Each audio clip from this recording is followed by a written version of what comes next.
Join us every Friday on Clubhouse, where we will be talking scrap with industry vets nationwide. What's up, Andrew? Hey, how's it going? I'm good, bud. How you doing?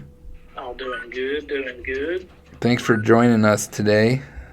Yes, sir. How's it going over in your neck of the woods? Kentucky, right? Wet. Kentucky, yeah, it's wet and kind of nasty today. Is it? Raining and overcast, kind of cold. We have a blizzard going on here in Idaho, which is abnormal. Oh, do you really? It's been like spring all week, and today it's just kind of crazy. So this weather's been wild. We didn't even have a winter till February this year. So Yeah, we didn't have much either. How's business? we've been busy, man. Super busy. Like, we've been busy since, we probably had one of our busiest Januaries ever. And Really? we haven't closed all our stuff for February. I mean, we're probably in the process. We got an account manager, Brett Buxton, that closes our major accounts. But I anticipate we had a pretty darn busy February too, Right. How many yards do y'all have? We have seven yards. 7. Yeah. Wow. It's a big operation. Yeah, I mean, we've, since I've started with the company 11 years ago, back then we had 2. So, 11 years ago, we've added 5, and 2 of those are sister yards with B&K Recycling, who is auto salvage. They're up in Oregon, so that they're our sister yards, but we run them just like they're our own, Yeah. And then those others, have y'all purchased those or opened them? We opened all of them. So Really nice. the one in Payette, it was kind of a combo. We purchased it. It was a auto salvage only, and we opened a scrap side, and now it's fully just scrap. So Yeah. that I've never ran an auto salvage. I don't mess with that. I buy scrap, but that auto salvage game seems difficult, man. Like, that just seems like a hard deal to make work, in my opinion. So Yeah, we've never got into it. We've discussed it, but we're probably not as efficient at what we're doing now as we need to be to try to get into anything else. yeah, it just boils back to time. Like, where do you want to put your time? So Exactly. and if you're not maximizing even the scrap side, like, why get into something else? That's how I kind of look at it. So We got about all we can handle with what we got going on right now, it seems like sometimes. what kind of tonnage do you guys typically do on a month? Couple thousand. That's pretty darn good. I mean, Yeah. Yeah, when we're busy. you got the 1 yard? Yes. Okay. Yeah, Yeah. I'd say probably more like 1,500 on average. That's somewhere still really around there. good for 1 yard. That's fantastic. Yeah, we move a decent bit. Yeah. You do it mostly ferrous or non-ferrous over there? About half and half. We do quite a bit of non-ferrous. Do you have like a main one that drives your non-ferrous, or you kind of buy it all over there? We do a little bit of all of it. Where we are, one thing that is not as good, we don't have many industrial accounts that produce non-ferrous material. Yeah. So that kind of slows it down a little bit. But we buy a good bit of dealer scrap from other yards, so kind of helps the flow. That's cool. Do you have a ton of competitors around you? Yeah, there's several. Well, I see Adam's on with us. How you doing, Adam? Good morning, guys. How you doing, ladies? How you guys doing? I'm doing well. Good. Thanks for joining us today. Yes, I was a little late. Oh, no, you're right on time. I mean, we can get started now. And the way we typically have done this, Adam, if you haven't done one of these or heard one of ours, is we try to pick a topic and just kind of pick everybody's brain throughout the country, how they're doing it in their region, what they're doing. And really today I wanted to kind of dive into equipment, like what equipment people are running. And I mean like the full Monty, like even down to like the scrap bins. Like what kind of bins are you providing your customers? How are you getting them out there? And then what are you using to process the material when you get it back to your respected yards, you know? Yeah, So, that sounds good. and you're up in New York, Adam? Yeah, we're in New York and Pennsylvania. Oh, okay. We have 17 locations up here, and we're up in the cold area here. So we have 2 shredders with another one going online this coming year. Yeah, I saw that. I follow you on like LinkedIn and all your other platforms, and looks like you guys are making some big moves over there.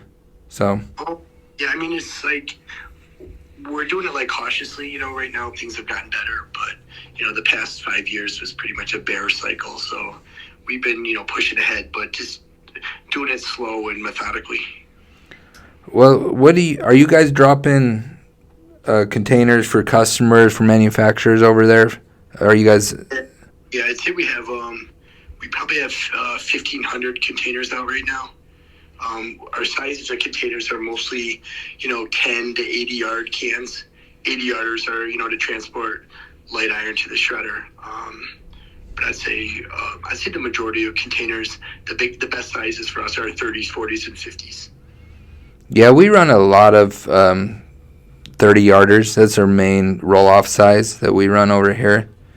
Right. And we do have full size trailers and end dumps, and we'll run all those for our jobs. But we'll also get down to like 4x4s, like a forklift bin, you know, using it for like put a Moffett truck on it, and we'll get that at manufacturers. We'll do those, and we even use roller bins for copper customers.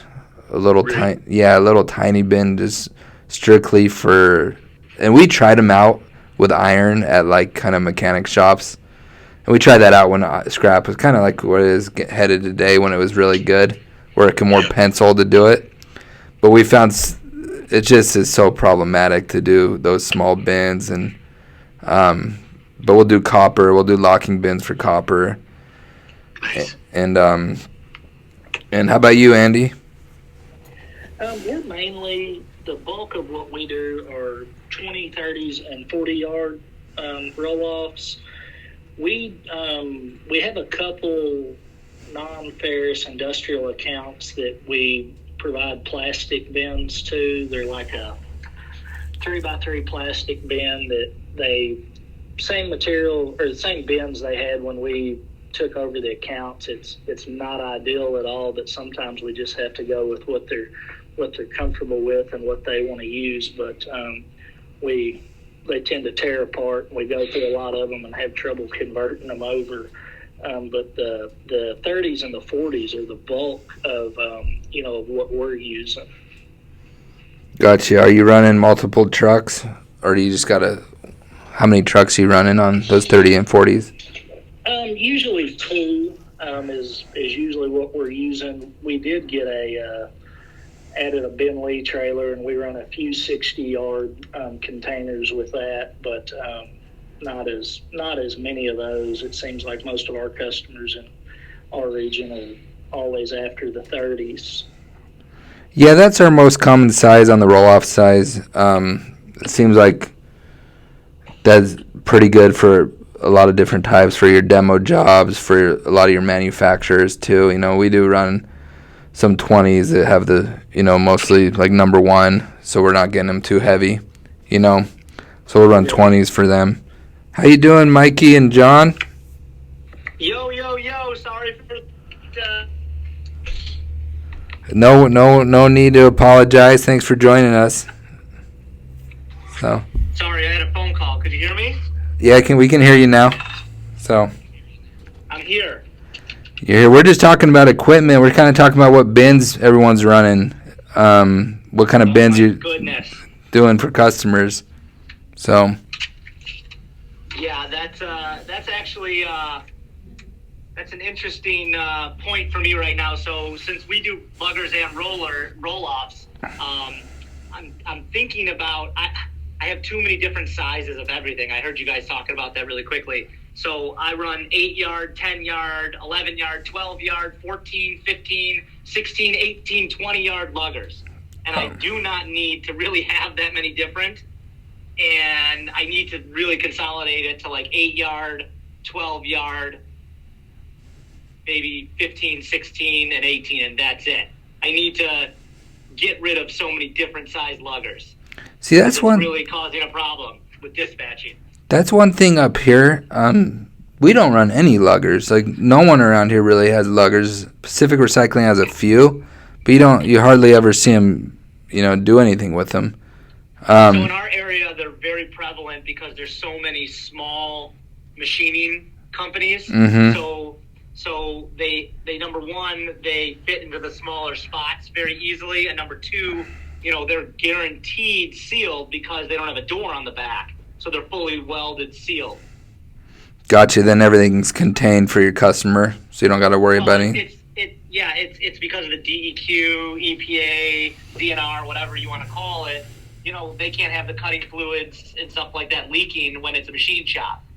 So, we do drip pans for those customers over here. We typically will build them a drip pan, and put 4x6s. What's a drip pan? So we'll do 4x6s that can drain into a drip pan.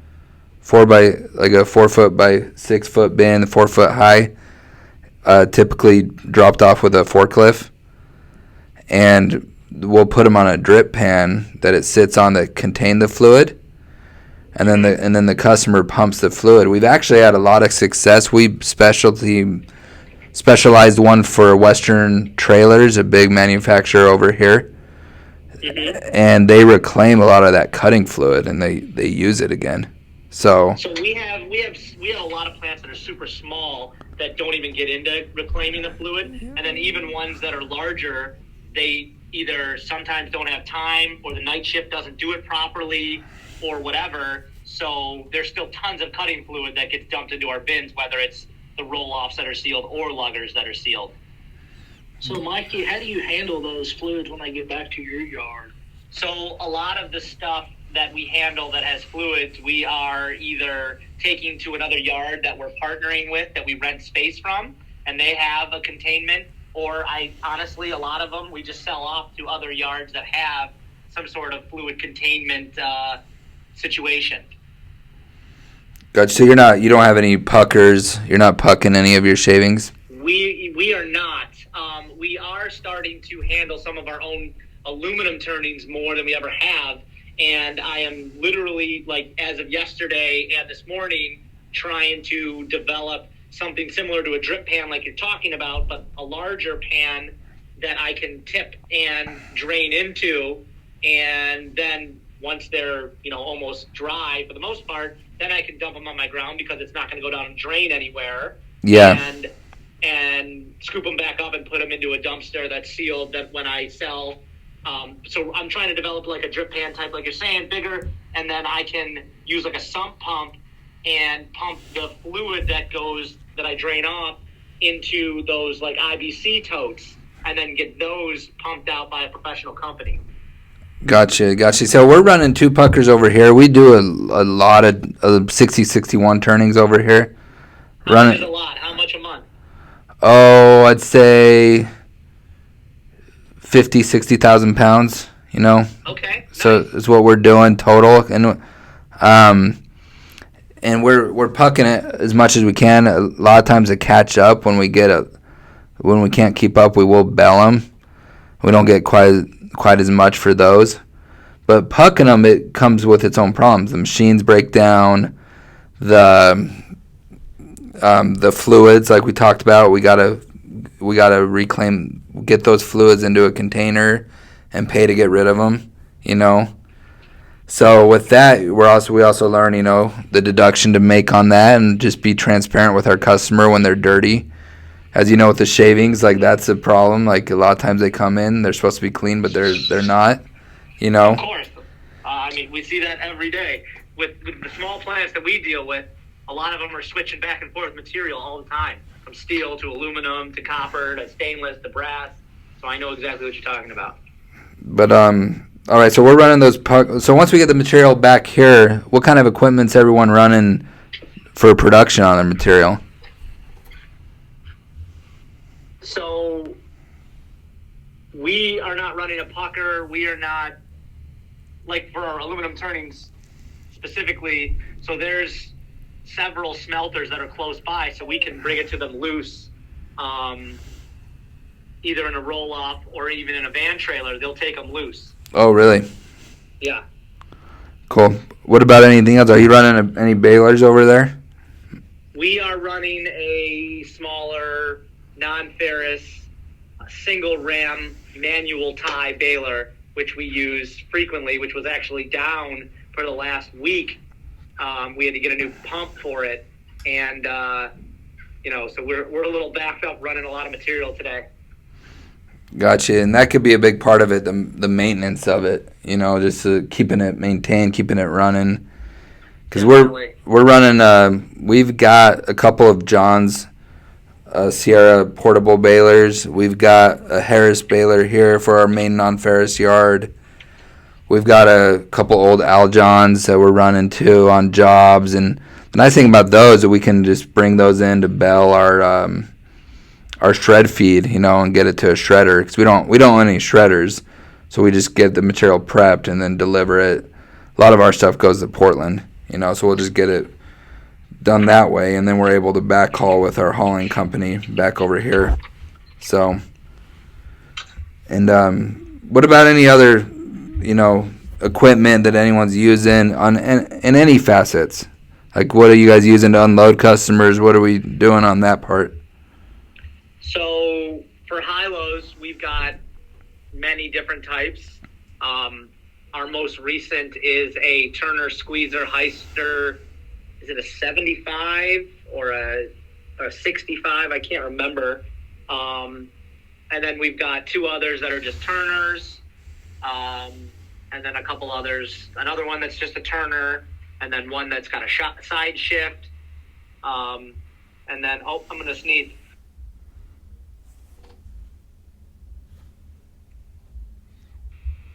I muted that just in time for you guys.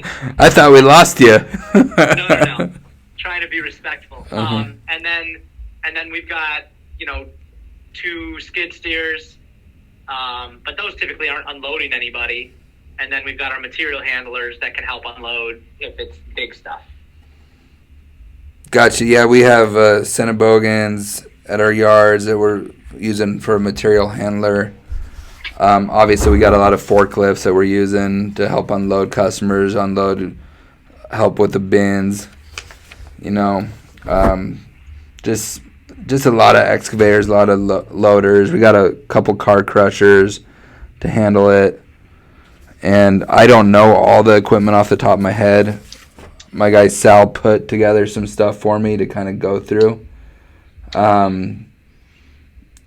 We're even running, we do a lot of catalytic converters, so we're cutting the cats, we're getting the honeycomb out of it, we're doing the copper. Are you processing the catalytic converters? We're just prepping it for the next level, so we can sell it direct to those platinum smelters. Right, so you're cutting the cats and yep. separating. So how does that work? You separate like GM from Fords, from Chryslers, or yeah, we've done it multiple ways. When we first started, we got really, really deep into it. We had like 6 or 7 different sorts, and we still do have about 4 to 6 sorts now. But we've really made it easy on the guys because through trial and error, we figured out the best way for us to do it for the mix of cats that we buy.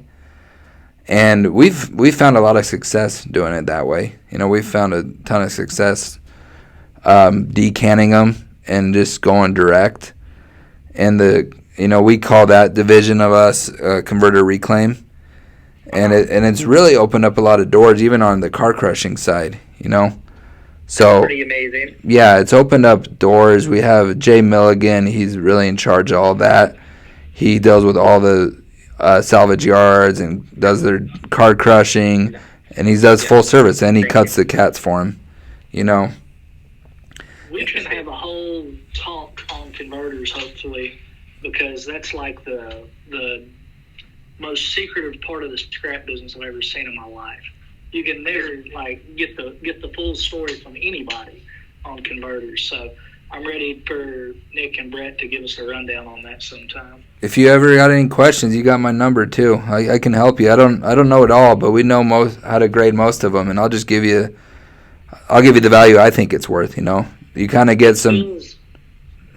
It feels like a lot of these buyers want to tell you just enough to make you comfortable, but not enough to ever let you know completely what's going on. Well, even with that converter thing, what's crazy to me is, first of all, it's hard to learn them. It took us a lot of years. We had a few really. Tad from Alter helped us in the beginning, kind of learn them, and we sold him a lot of loads. He's real knowledgeable, and that's kind of how we started. We just did it by trial and error, just by going out, buying them, learning them. But it's just crazy, like buying a car. The most valuable thing on it, 80%, 90% of the people have no idea what the value on that is on the scrap level. You just got to take the word of, whoever you're selling them to, whatever core buyer you're selling them to, or however you're trying to get rid of them, which that could be problematic in itself, trusting that person, because some of the values on those, the way the PGM markets are going, it's just crazy. So, but I'm curious, Adam, does your company handle converters? Do y'all have a division dedicated to that? Yeah, we do a lot of converters at the company. I think right now we're doing about 10 to 12,000 a month. Oh wow, that's a ton. So well, you don't forget we're also big, buying cars off the street at the 17. We have 17.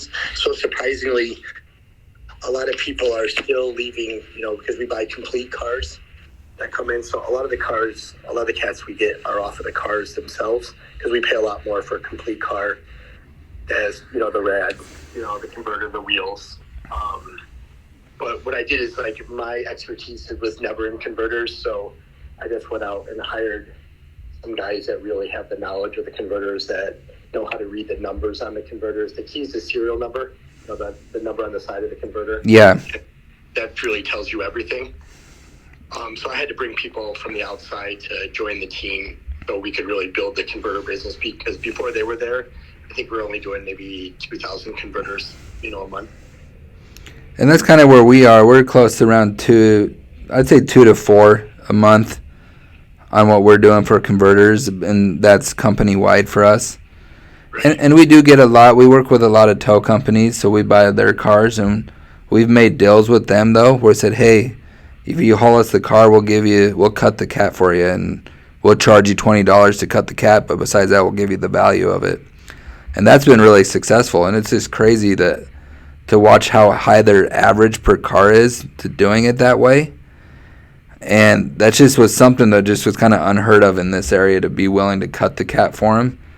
But in hindsight, it's gotten us a ton of new business, and we're still making money on the cat. We're still making money on the car, and the volume's gone up dramatically. That's a great deal for both of you guys. Yeah, and just. Go ahead. Are y'all decanning all those converters, Adam? No, I don't decan. We're not decanning. A lot of people I've seen, there's companies up on the East Coast and in Canada, that we sell to. But again, it's a lesser of two evils. You're going to get hit by whoever you sell to. So we just try to keep everybody honest by mixing up the sources we go to. If we ever did it the whole way, we'd go and try to start, processing them and refining ourselves, but I'm just not at that point yet where I want to take that on. I heard the cash flow for that is like crazy also. Like the guys that when you sell that to the end, it's like 90 days and it's millions of dollars. Yeah, and you can't. I've just learned to we're like a large shredding business, so I think our specialty is ferrous and shredding.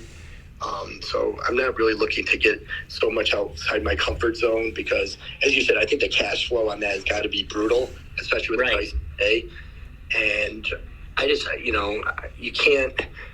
Everybody wants to try to make that last little dollar, but sometimes, it's just, I think it can hurt your other aspects of your business if you try to do that.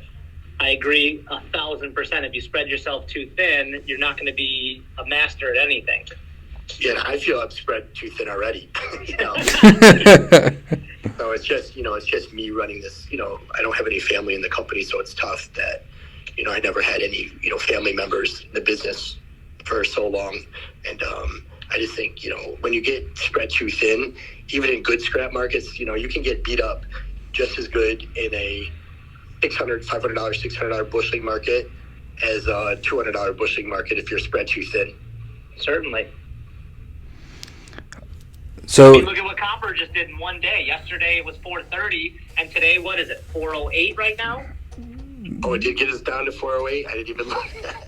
409.99. It's down 16 cents. Is that really surprising? No, absolutely not. It ran up like crazy. Selling as fast as we could because we had orders at like 402. We had orders at 420. It was all over the place. The key is just hedge it and sell it. Right. We just hedge everything. do you guys hedge all your material, Adam? Yeah, we hedge everything. Because when I was younger, like I'm probably the oldest guy on this forum now. But when we were I'm 52, but in my my 20s, I was very gambling on everything and gambling on the market. And now that I'm older and maybe a little wiser, it's just everything is hedged and sold. No matter what I think the market's doing, I can Question for you. When you say hedge, are you actually computer hedging the paper, or you mean selling off loads as quickly as you anticipate? Well, I'm Ferris. On Ferris, I can use the bushing futures. So we've been using the bushing futures a lot, which is hard because it doesn't have a direct correlation with other Ferris grades. Mm-hmm. But you can use the CME. You can use guys like Crunch Risk, and there's other brokerage firms that you can use. And so hedging iron we've done in the past 2.5 years we started.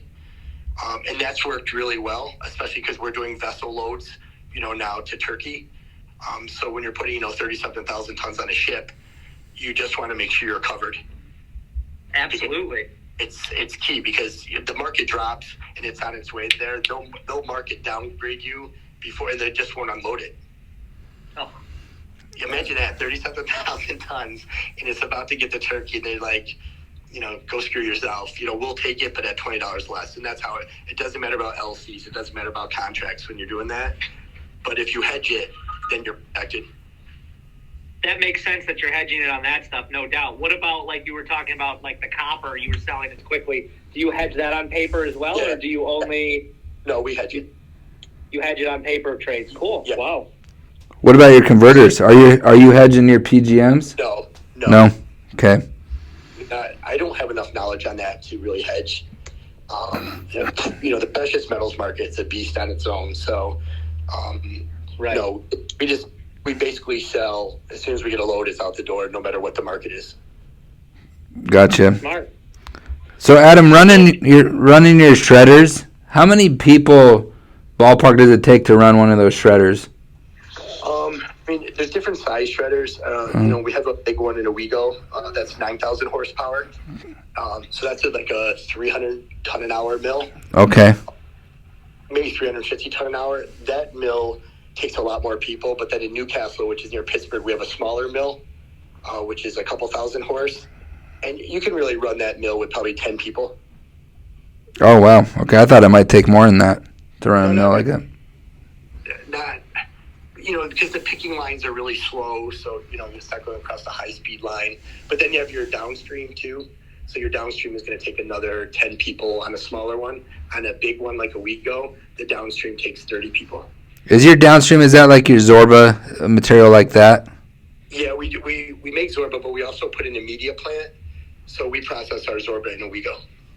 Okay, cool. How about the maintenance? How about the maintenance on those? I heard it's 7 days on, 2 days off, or something like that. Is that how it is? I wish it was as good as that because that's what the manufacturer tells you. But on that, for every hour we run, I'd say we do 30 minutes of maintenance. Wow. It's brutal. The shredding business is, when I was young, I built a shredder, and basically, I got in so much trouble. This is 20-something years ago. I went to prison because of my shredder. So I've seen the good and the bads of the shred. Now the shredding business is, I've learned a little more in life about shredding. So it can go either way. It's like, if you don't know what you're doing, it's the biggest vacuum of money ever. But if you know what you're doing, it can really help keep your competition away, because it's making you almost like a steel mill. That's amazing. Even people that don't like you because of, geographic distance have to sell to you. So another question you were saying you're doing a lot of vessels to Turkey now. Did that divert tons away from the domestic mills, or are you just doing so much that you need another outlet, or are you playing one against the other? A little of both. I mean, we sell mostly to Nucor, and I've only done 2 vessels, by the way. I haven't been doing them a lot. All right, okay. My second vessel ever. I did one last month, and then one is coming in. That's got to be exciting for you to do that now. Yeah, it's nervous. I mean, it's nervous, but it's something that you have to do because, like we were selling on ferrous scrap, we do about just under 1 million tons a year of all grades of ferrous. That's amazing. So the thing of it is that, like, I was selling mostly to Nucor, but nothing against Nucor Steel. They pay their bills, whatever. But after a while, if they think they got you, they actually basically act like they own you. So I opened a facility in Port of Albany, and I never thought I was going to actually load a ship. I just wanted to have that so the mills knew that I could load a ship. So it was kind of like a bluff in a way. Mm-hmm. It was like, but then, when the markets went down so much and Nucor was cutting back their buys and, mills were only buying 40% of their thing, I can't afford financially to build inventory. So that's why I did my first ship is the mills were cutting back on their buys. And well, that makes sense. I rolled the dice and did it, and it ended up to be pretty good. I think it helped us with cash flow. It helped us, but also then Nucor came back begging, which has never happened. You put yourself in a very nice position. Yeah, I mean, they're still the gorilla.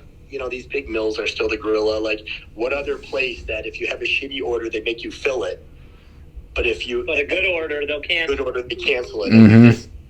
When I try to explain this to my investment banking friends, I got some buddies that are U of M grads and whatnot, and they think I'm lying to them when I tell them this. And it's like we're the only industry in the world that they do that to.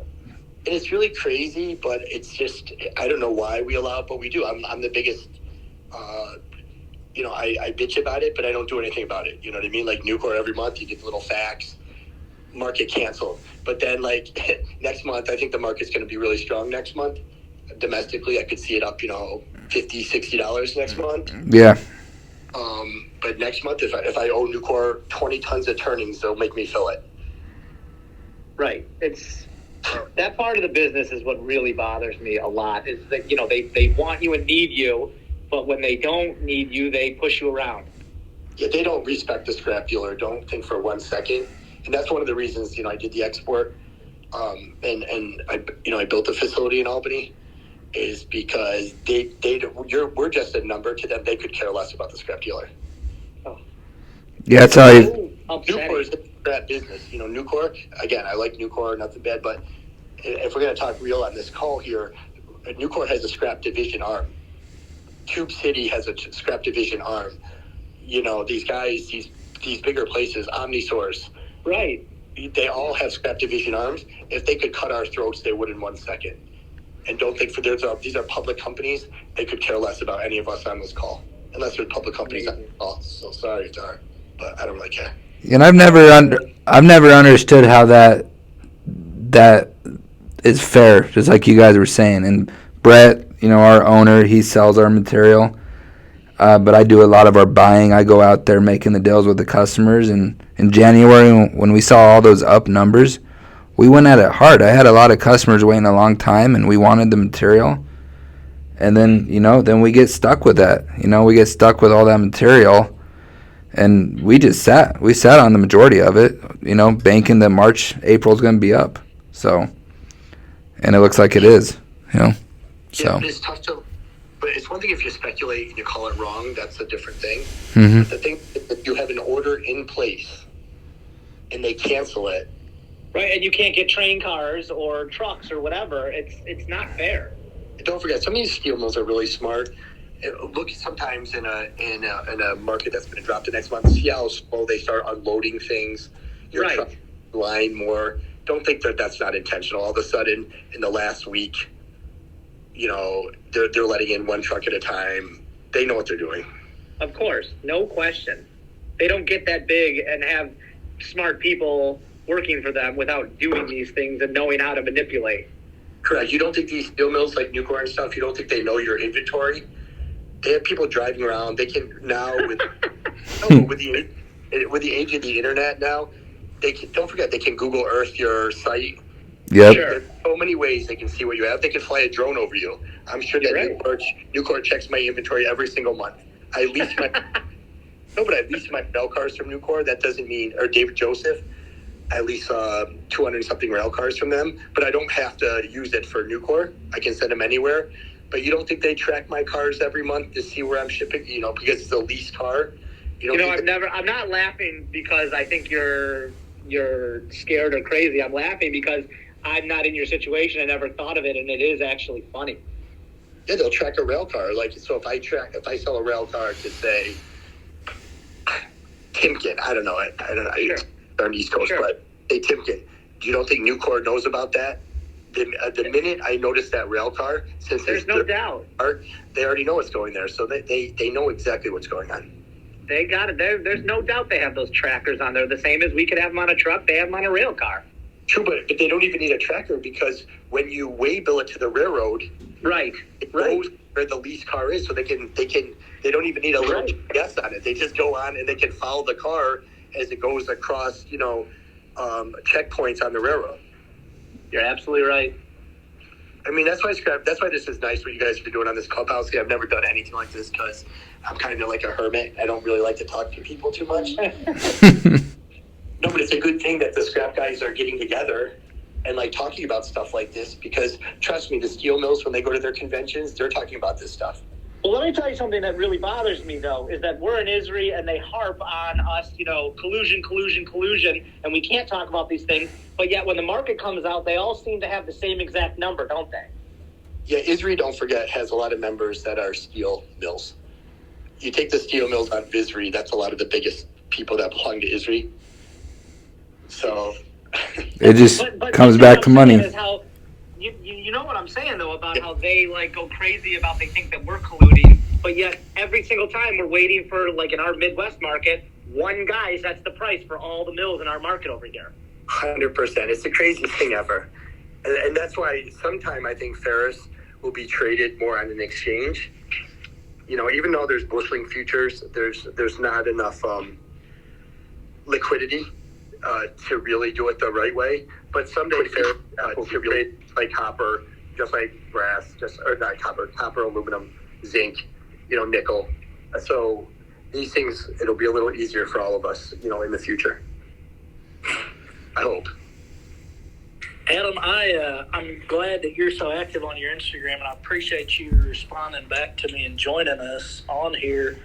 Hopefully, in the future, as you have time, we'd like for you to be in here on Fridays as you have availability, because I think your knowledge would help the group, and just everybody getting together and sharing thoughts and ideas will really go a long way. So I appreciate you jumping on here with us today. Yeah, go ahead. Welcome, guys. Anytime I can help anybody, you can send me a message on Instagram and I'll get back to anybody that needs some help. If anybody ideas, I'm not saying our stuff is perfect, but I've made so many mistakes over the time that I figured out some of the stuff. But anybody wants to come out, you guys can. Anybody on this call can stay at our house, come to the facility, hang out there for a Stay at day. your house. I'm booking a flight. I'm not going to cook for you, but you guys should come down and go see other people's places because I'm sure I could learn some things. That's literally my favorite thing to do is to see how other people are doing it smarter and better than I am. Yeah, so anytime anybody's invited to come down, anyone that wants to get in touch with me, anybody that wants to get in touch with me can definitely reach out to me anytime. I respond to every message promptly because it's, now that I'm one of the old guys in the industry, I want to try to pass some of the knowledge so you guys don't make the same mistakes that I did. Well, Super appreciate that. yeah, that's awesome, Adam. We appreciate that. And that's kind of the why we try to build this, just to get all us scrap guys in the same area, the same space, so we could just talk about what, I'm up in Idaho, what everyone's seeing in the other parts of the country. So we appreciate everyone. So. Yeah, so I'll definitely try to check in on Fridays if everybody could just if you guys could just remind me when you're going to go on, and I'll definitely hop on. If you have any topics that you want to discuss too, I can bring other guys from my team on the call. If anybody's having any problems with certain maintenance issues or just anything, we should all just try to help each other. So. Yeah, definitely. One of us will be sure to shoot you a message ahead of time and remind you, and hopefully we can kind of build on this as the weeks go by. Yeah, that sounds great. Well, I got to get back to work, you guys, but I appreciate you guys all very much, okay? Thanks, Adam. Good chatting with you, brother. Thanks. Guys, have a good day, everybody. You too. You too. Well, gentlemen, anything else you guys want to discuss about the equipment? Oh, man. In regards to new or used, I know Andy bought a brand new baler not too many, like a year or two ago. How do you guys feel on used equipment versus new equipment? I just bought that LH30 in November, and it was a 2018 with 2,200 hours on it. The only thing I've ever bought new is trucks. I've never bought anything else new in my life. We've done both. I bought a Hilo. I bought a new Hilo once, too. We've done both over here, and that's not even really in my wheelhouse of what I'm doing. But I know, obviously if there's a right deal and it seems good, we'll go for it. We've bought new trucks, we bought used trucks, we bought new equipment, we bought used, it's just depending the value there. Like, are you saving that much? Like, do you feel like you're saving a lot of money buying used, guys? I personally do it because I'm younger and I'm kind of intimidated by the price tag. It's not really something along the, like do I want to buy a $500,000 baler from John at Sierra? Yes. But do I think that I should bite off that much when I could get one maybe for 150 or, you know what I mean? So, to me, it's more of like sticker shock maybe. Is that the right way to say it maybe? Yeah, I think so. And I mean, that makes sense, man. You got to, build up to that too, Another reason is, I like to, I have a mindset mainly of, I want to make sure that I'm getting the right thing for me so that, if I buy one that's cheaper used, then I'm like, all right, I don't, like, let's say I pick A instead of B.